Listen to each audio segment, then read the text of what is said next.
오늘 이 새벽에도 하나님의 말씀 앞으로 나오신 성도님들 주님의 이름으로 환영하고 축복합니다.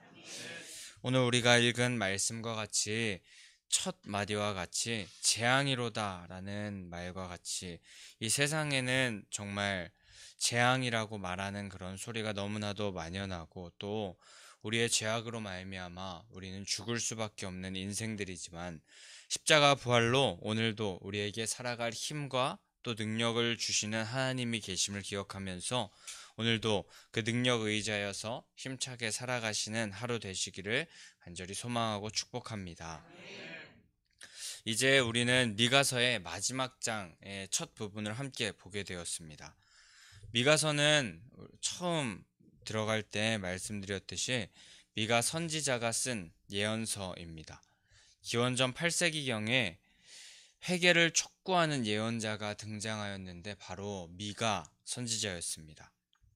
요담, 아하스, 히스기야 왕 때에 활동하였던 왕이었고 특이하게도 남유다와 북이스라엘 모두를 향하여서 하나님의 말씀을 외쳤던 선지자였습니다.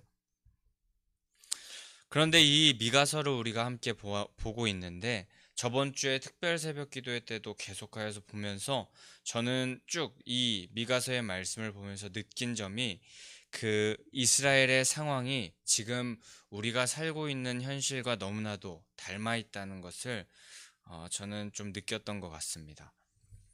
미가 선지자가 사는 그 당시 사회는 계층 간의 분열 그리고 또 도덕적인 부패 불의가 가득했던 시장 경제의 모습들, 그리고 상류층의 부정, 그리고 죄악이 만연한 그런 모습들이 있었다고 하며 또 그 모든 것은 불신앙의 죄로부터 시작된 것을 우리는 바라보면서 미가서를 통하여서 우리의 모습 또한 우리가 정직하게 바라보고 또 인정하면서 구원의 하나님을 마침내 바라보는 우리가 또한 되어야 할 줄 믿습니다. 이제 오늘 읽은 7장 1절부터 6절까지는 악한 삶을 살아서 심판을 초래하는 그런 선민들의 모습이 이제 타락했다고 그것에 대해서 토로하는 그런 미가 선지자의 그 말씀으로 우리가 보고 있고 또 심판날의 도래와 또 그 핵심적인 그런 모습들 어떤 모습들이 그 심판의 날 앞에 우리에게 나타나게 될 것인지 그들에게 나타나게 되고 있는지라는 내용을 담고 있습니다. 하나님을 떠나는 자, 또 죄와 타협하고 하나님을 경외하지 않으며 탐욕에 속한 자들, 바로 1절 처음에 나온 이 말과 같이 재앙을 얻게 된다는 것입니다. 그래서 1절 그 미가 선지자가 7장 1절에 처음 말하는 이 재앙이로다라는 말을 외치고 있는 것은 그 재앙이 다가오게 될 모습들이 이 이스라엘에게 만연하게 나타났기 때문입니다.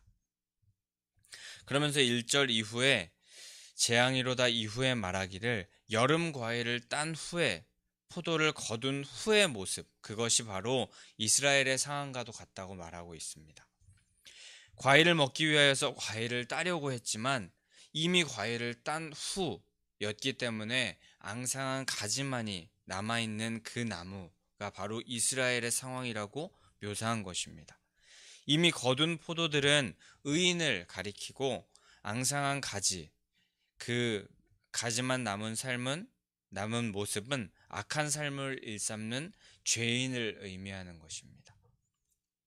그리고 내 마음에 사모하는 처음 익은 무화과도 없다고 1절 후반부에 말씀하시는데 그 무화과 나무를 심어서 추수하기를 원하는 간절한 그 심은 자의 마음이 있었지만 그 열매를 그래서 간절히 원했지만 결국에 그 심은 자의 뜻대로 되지 않고 열매를 맺지 못하는 나무로 인하여서 마음이 상심했음을 가리킵니다. 근데 저는 이 1절의 말씀을 보면서 신약시대 마지막 6월절을 지내기 위하여서 예루살렘으로 입성하셨던 예수님의 모습이 떠올랐습니다. 예수님도 잎이 있는 그 무화과 나무에 다가가셨던 적이 있습니다. 그런데 잎이 있음에도 불구하고 무화과 나무에 열매가 없자 예수님은 이제부터 영원토록 사람이 내게서 열매를 따먹지 못하리라 라고 그렇게 말씀하셨습니다.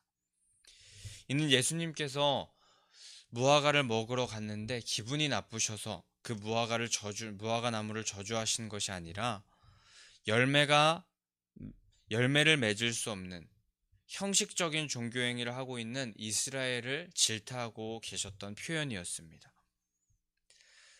허나 사실 예수님은 그렇게 그 종교 행위를 탓하는 그런 모습을 보이시기 전날 그 손가락질하는 모습으로 그 심판의 마음을 가지고 계셨던 것이 아니라 그 전날 예루살렘에 입성하시면서 그 예수님의 마음은 예루살렘 성을 바라보면서 우셨다고 그렇게 누가복음 19장에 기록되어 있습니다.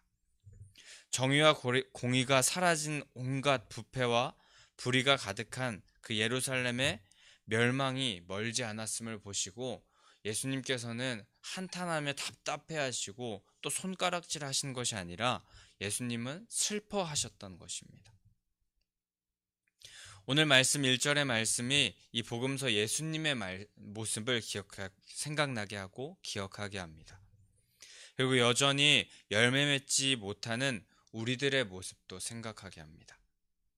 경건한 자도 정직한 자도 하나님을 경외하는 자도 찾아볼 수 없었던 구약 시대의 그 이스라엘, 그리고 성전에서조차 부패를 행하고 그것이 만연했던 신약의 시대, 그리고 탐욕과 거짓에 속고 있는 우리가 살고 있는 이 현대의 사회, 이때에 하나님께서는 예루살렘을 바라보시며 울며 안타까워하는 심정으로 우리를 또한 바라보고 계심이 아닐까 싶습니다. 우리가 오늘까지 이렇게 본 6절까지의 말씀, 하나님을 외면한 자들의 최후는 형벌과 심판이지만 결국에 이 미가서는 거기서 끝나지 않고 언약을 다시 한번 기억하면서 하나님의 인애와 사랑 그리고 희망과 구원을 주시기 위하여서 쓰였습니다. 우리에게 바로 이 시기에 미가서를 읽히시는 그 하나님의 음성을 우리가 바로 듣기를 원합니다. 하나님께서 우리를 잘 심으셔서 잘 익은 무화과 나무에 열매가 자라는 그런 나무가 되기를 바라시면서 열매가 익을 만한 때에 우리를 찾으신다면 우리가 그때 오늘 말씀과 같이 처음 익은 무화과 나무가 없는 그런 나무가 되는 것이 아니라 멋지게 결실되어지는 그런 무화과 나무가 되기를 간절히 소망합니다. 1절